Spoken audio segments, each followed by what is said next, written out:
بسم الله الرحمن الرحیم نحمده ونصلي على رسوله الكریم وبعد. وټول افغانستان مسلمان ملت ته د دغه درنو فتحو مبارکي وایو، خصوصا د کابل ښاریانو او اوسېدونکو ته، او ورپسې خپلو مجاهدینو ته دا توصیه او وړاندیز کوو چې موږ تاسو دغه حال ته ورسېدو چې هغه هېڅ توقع د دې نه کېده چې په دغه رقم به موږ په افغانستان کې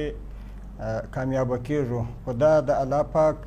نصرت او مدد و چې الله پاک دغسې فتوحات او دغسې کامیابیانې چې په دنیا کې یو مثل نشته، نن ورځ زموږ تاسې پر لاس باندې راوستلې. نو موږ تاسې باید د الله پاک شکر وایو،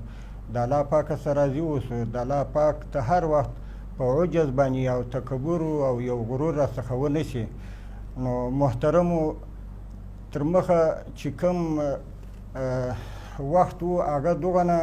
مسؤلیت موږ تاسې ته نه راجع کېدی لکه اوس، ځکه اوس موږ تاسې د امتحان او د ازمایښت وخت راغلی، ځکه اوس موږ تاسې په دې باندې مبتلا کېږو، ځکه ورځ په ورځ به په دې کې موږ اخته کېږو، ځکه چې موږ څنګه د خپل ملت خدمت او د خپل ملت د امنیت او د دوی د ژوند د زندګۍ او د آرام او په آینده کې د اوسېدو اطمینان څه رقم ورکولی سو. نو ټولو ته دا اطمینان ورکوو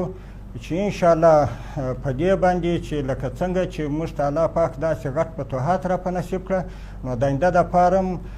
د ټول ملت ته موږ دا وینا کوو چې د دوی د امن و امانو او د ښه ژوند د زندګۍ د برابرولو وس توان تر خپله طاقته پورې دا کوو چې دوی ته دغه د زندګۍ ژوند ور برابر کړو.